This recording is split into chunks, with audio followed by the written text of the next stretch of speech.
स्वार्थी यानी कि स्वयं का अर्थ। जो इंसान स्वयं का अर्थ जानना चाहता है, जो खुद को समझना चाहता है, क्या वो इंसान आपकी नज़र में गलत है? हम जब भी किसी को स्वार्थी कहते हैं तो उसका मतलब तो यही होता है कि वो आदमी स्वयं का अर्थ समझना चाहता है। तो फिर वो गलत कैसे हुआ? स्वार्थी शब्द दुनिया की नज़र में, समाज की नज़र में एक अलग ही नज़रिए से समझा जाता है।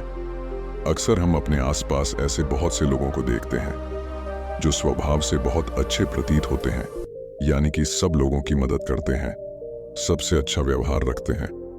लेकिन इसके साथ हमने ये भी देखा होगा कि ऐसे लोग जो स्वभाव के अच्छे होते हैं, दूसरों की मदद करते हैं, वो दुखी भी ज्यादा रहते हैं। और जो लोग स्वार्थी होते हैं वो फलते फूलते चले जाते हैं। तो ऐसे में परमात्मा की सत्ता पर उंगली उठाना निश्चित है। लेकिन अगर ये सत्य है तो हमें कौन सा मार्ग अपनाना चाहिए? क्या हम भी दूसरों के जैसे बन जाए? पता नहीं आप में से कितने लोग ये मानते हैं कि अच्छे लोग जीवन में बहुत दुखी रहते हैं, लेकिन इसके पीछे का सत्य क्या है? अगर हम इसके पीछे का सत्य नहीं जानेंगे, नहीं पहचानेंगे, तो कहीं ना कहीं हमारा अवचेतन मन भी बुराई की तरफ झुक जाएगा। इसीलिए अपने मन में ऐसे विचार पनपने से पहले इस बात की पूरी सच्चाई, पूरा निष्कर्ष निकाल लें, ताकि भविष्य में आपको अपने अच्छे होने पर पश्चाताप ना हो, दुख ना हो। आज की जो बौद्ध कहानी मैं आपको सुनाने वाला हूं, उसमें आपको 5 ऐसे तरीके पता चलेंगे जिसके माध्यम से अगर आप कर्म करते हैं तो आप अच्छे कर्म भी कर पाएंगे और दुखी भी नहीं होंगे। एक गांव में आनंद नाम का एक युवक रहता था। उसका भरा पूरा परिवार था।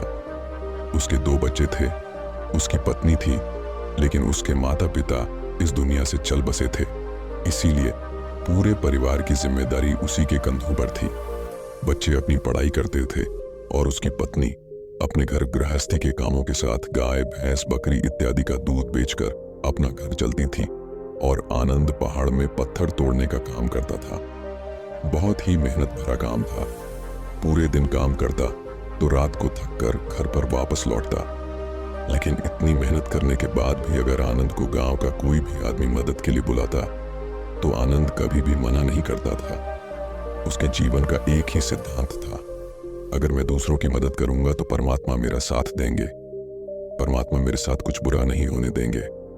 आनंद अपने इस सिद्धांत का पालन बहुत ही कड़ाई के साथ करता था। वह इस सिद्धांत पर इतना विश्वास करता था कि अगर कोई बाहर का आदमी उससे मदद मांग ले तो वो अपने घर का काम भी अधूरा छोड़कर उस आदमी की मदद करने के लिए पहुंच जाता था, जिसकी वजह से उसकी पत्नी बहुत परेशान रहती थी। वो अक्सर आनंद को समझाने की कोशिश करती थी कि सबसे पहले अपना काम करो, अपने परिवार को देखो, 2 बच्चे हैं हमारे, और फिर भी तुम दूसरों के काम करने में लगे रहते हो। अरे अपने घर को तो संभालो। अपना घर संभाल नहीं रहा, दूसरों की मदद करने चले हैं। और जब ऐसी ऐसी बातें आनंद के कानों में पड़ती तो उसके हृदय में कांटा चुभने लगता था और उन दोनों में लड़ाई झगड़ा शुरू हो जाता था। अक्सर उनके लड़ाई झगड़े का यही सबसे बड़ा कारण होता था। लेकिन ना तो आनंद अपने आप को बदल पाया और ना ही उसकी पत्नी ने उसको समझाना कभी बंद किया। इसी वजह से आए दिन उनके घर में क्लेश होता रहता था। जहां तक उस गांव वालों की बात थी तो वो आनंद के स्वभाव को जानते थे और वो जानबूझकर जो काम आसान भी होता था, जो उनके सामर्थ्य में भी होता था, उस काम के लिए भी वो आनंद को बुलाते थे ताकि उन्हें कम मेहनत करनी पड़े। कहने का अर्थ ये है कि गांव वाले आनंद की इस शिष्टाचार का फायदा उठाते थे, लाभ उठाते थे और सब पीछे से उसका मजाक उड़ाते थे, उसे बेवकूफ कहते थे। ऐसे ही समय बीतता रहा और एक दिन आनंद की पत्नी बहुत ज्यादा बीमार पड़ गई। आनंद से जो कुछ भी सेवा हो सकती थी उसने वो सब अपनी पत्नी के लिए किया। उसने गांव के वैद्य को बुलाकर अपनी पत्नी की जांच करवाई, लेकिन ये रोग उस वैद्य की पकड़ के बाहर था। इसीलिए उस वैद्य ने कहा कि तुम अपनी पत्नी को नगर में जाकर किसी बड़े वैद्य को दिखाओ तो तुम्हारी पत्नी की जान बच सकती है। जल्द से जल्द नगर पहुंचने की व्यवस्था करो, नहीं तो तुम्हारी पत्नी के प्राण संकट में हो जाएंगे। ये सुनकर आनंद के पैरों तले जमीन फिसल गई। उसने ये नहीं सोचा था कि उसकी पत्नी के प्राण संकट में है। वो सोच रहा था कि कोई साधारण सा रोग होगा जिसका इलाज हो जाएगा। लेकिन जब उसने वैद्य की यही बात सुनी तो वो घबरा गया। अब पत्नी को नगर तक कैसे लेकर जाएं? क्योंकि उसके पास इतना धन नहीं था कि वो अपनी पत्नी के लिए एक घोड़ा गाड़ी करके उसमें अपनी पत्नी को लिटाकर नगर में ले जा सके। उसकी पत्नी की हालत बिल्कुल चलने की भी नहीं थी, इसलिए उसे नगर पहुंचाने के लिए किसी घोड़ा गाड़ी की जरूरत थी। संयोग से उसके पड़ोसी धनमू के पास एक घोड़ा गाड़ी थी। वो अक्सर व्यापार के लिए अपनी घोड़ा गाड़ी नगर में लेकर जाया करता था। इसीलिए आनंद के मन में विचार आया कि मैं धनमू की घोड़ा गाड़ी ले सकता हूँ। मैं धनमू की इतनी मदद करता हूँ, कभी उसके काम को नहीं टालता, तो वो तो मेरे काम को कभी मना ही नहीं कर सकता। और यही सोचकर वो घोड़ा गाड़ी लेने के लिए धनमू के पास पहुंच जाता है। लेकिन धनमू बहुत ही चालाक इंसान था।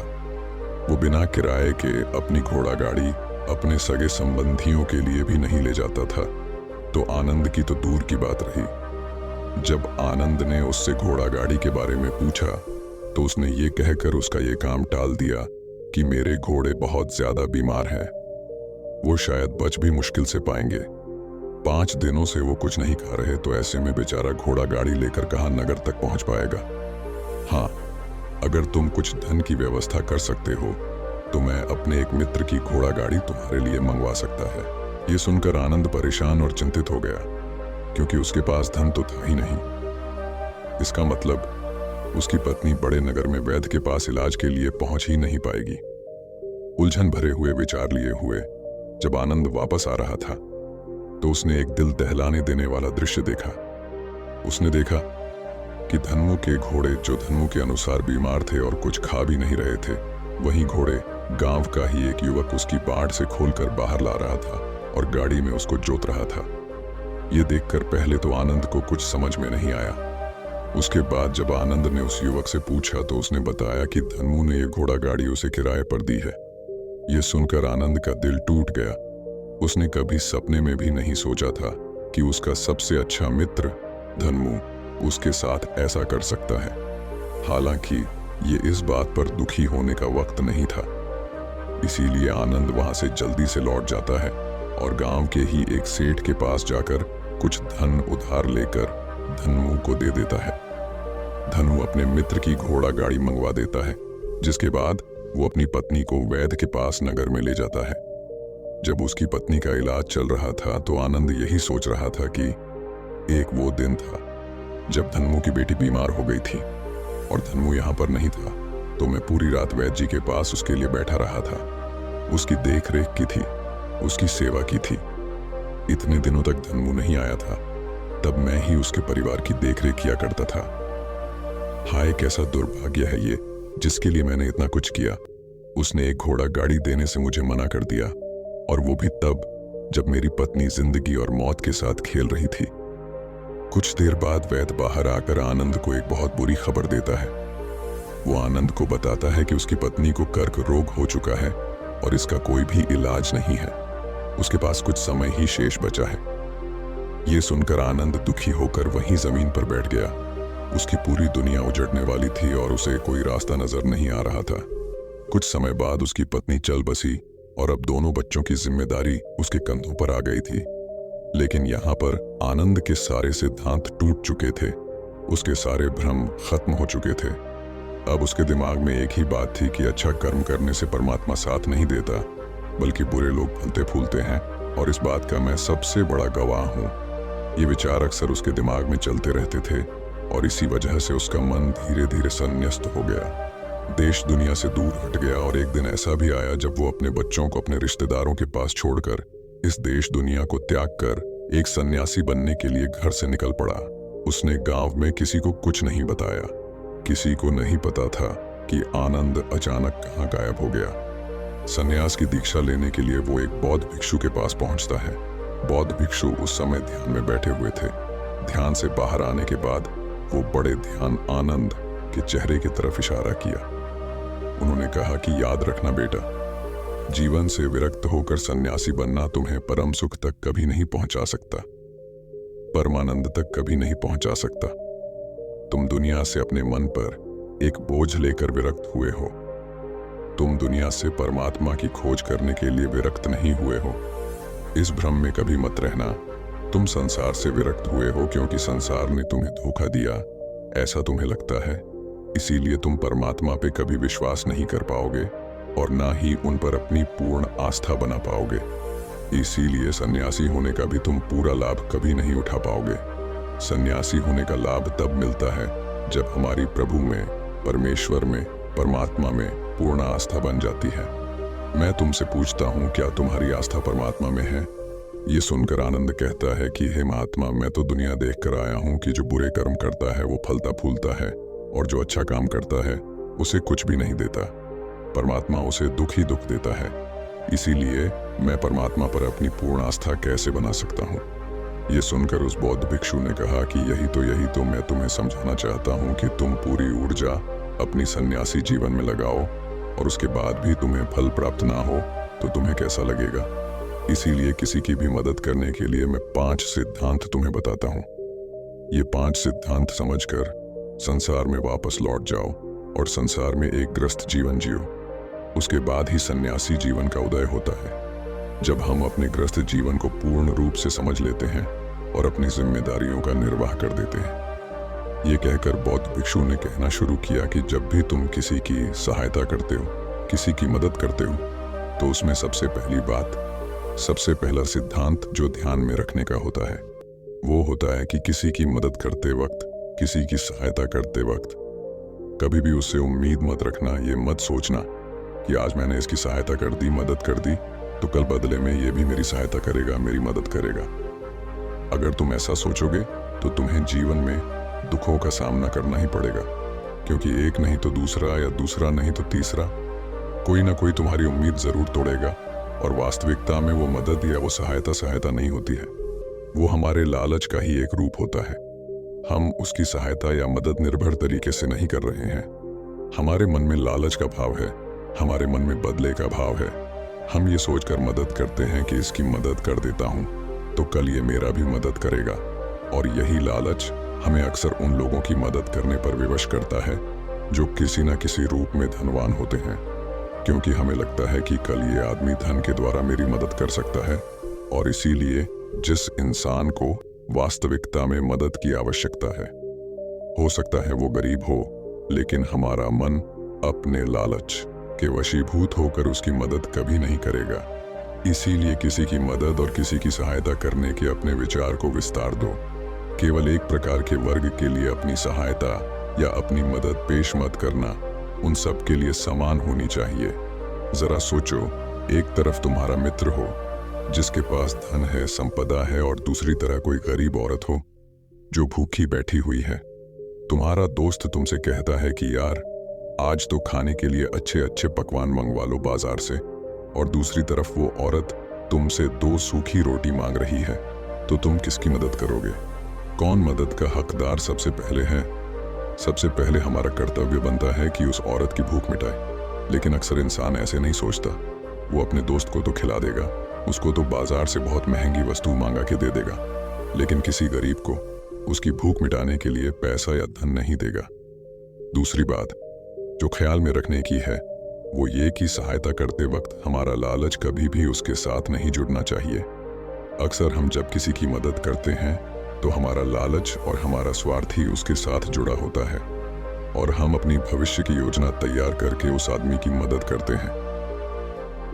हम ये सोचते हैं कि अगर मैं इसका ये काम करूंगा तो भविष्य में ये आदमी मेरा वो काम पूरा कर देगा, और वो सहायता, वो मदद बिल्कुल भी परमात्मा के द्वार को नहीं खटखटाती, क्योंकि वो लालच है। जाहिर है आप अपने आप को धोखा देने के लिए अपने लालच को एक सहायता, एक मदद का रूप दे रहे हैं। तीसरी बात जो ख्याल रखने की है वो ये कि अपने सामर्थ्य के हिसाब से दूसरे की मदद करो। कभी भी एक ग्रस्त आदमी को किसी की इतनी सहायता नहीं करनी चाहिए जिससे कि उसका परिवार और उसके बच्चे कष्ट में जीवन बिताएं। सबसे पहला फर्ज हमारा होता है अपने परिवार को सुखी रखना, उनकी जरूरतें पूरी करना, और उसके बाद दूसरों की मदद करना आता है। लेकिन कुछ लोग दूसरों की मदद पहले करते हैं और अपने परिवार को तवज्जो कम देते हैं, जिससे कि परिवार में लड़ाई झगड़े आए दिन पनपते रहते हैं, और ये सब हम समाज में देखते रहते हैं अपने आसपास। अगली बार जो ख्याल में रखने की होती है वो ये कि अपना कर्म, अपनी जिम्मेदारियां पहले निभानी होती है। हम अपना कर्म, अपना काम छोड़कर पहले दूसरों की मदद करने के लिए चले जाते हैं, और जब दूसरा बदले में हमारी मदद नहीं करता तो हमारा दिल दुखी हो जाता है। हम सोचते हैं कि मैंने तो अपना काम छोड़कर उस आदमी की मदद की थी और वो आदमी मेरी मदद ही नहीं कर रहा है। इसीलिए अपना कर्म सर्वोपरि, अपना कर्म सबसे ऊपर, क्योंकि वही काम करने के लिए इस दुनिया में हमारा जन्म हुआ है। और सबसे आखिर में जो बात समझने की है वो ये कि परमात्मा की मर्जी से ही सब कुछ होता है। हमारा कर्तव्य है अपने कर्म को करते जाना। करनी धरनी तो ऊपर वाले के हाथ में है। इसीलिए जो कुछ भी होता है सब ऊपर वाले पे छोड़ दो। अगर तुम्हें कोई धोखा भी देता है तो ये समझ के चलो कि वो सब ऊपर वाले की करने होती है। आप ये मान के चलो कि मैं करता नहीं हूँ, मैं तो एक माध्यम हूँ, करवाने वाला तो वो है, उसके सामने किसकी मर्जी चली।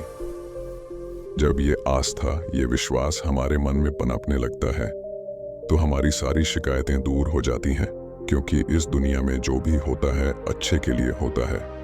जो भी हो रहा है अच्छे के लिए हो रहा है और जो भी होगा अच्छा ही होगा। चाहे हमारी बुद्धि आज वर्तमान में इस सिद्धांत को ना समझ पाए, लेकिन जीवन में कभी न कभी किसी न किसी मोड़ पर आपको जरूर ये एहसास होगा कि जो हुआ था वो अच्छे के लिए ही हुआ था। इसीलिए सारी शिकायतें दूर कर दो और बस अपना कर्म करते जाओ। अपने ग्रस्त जीवन को पूर्ण रूप से झीलो और उसके बाद ही सन्यासी जीवन की नींव होती है। इसके बाद बौद्ध भिक्षु ने आनंद को कहा कि वापस अपने गांव लौट जाओ, अपनी बेटियों को वापस लेकर आओ, उन्हें पालो पोसो, अपने बच्चों को वापस लेकर आओ, दूसरी शादी कर लो, लेकिन बच्चों का पालन पोषण अच्छे तरीके से करो। ये सुनकर आनंद अपने बच्चों के साथ अपने गांव में वापस लौट आता है। गांव में किसी को खबर नहीं थी कि आनंद कहां पर गया हुआ था और वो क्या ज्ञान लेकर वापस लौटा है। लेकिन अगले दिन सुबह सुबह गांव वालों ने आनंद के चेहरे पर एक अलग ही चमक, एक अलग ही आभा पाई। दोस्तों, कहानी कैसी लगी? वीडियो को लाइक करें और चैनल को सब्सक्राइब भी कर दें। मिलते हैं किसी और इंटरेस्टिंग वीडियो में, तब तक के लिए अपना ख्याल रखें। धन्यवाद। नमो बुद्धाय।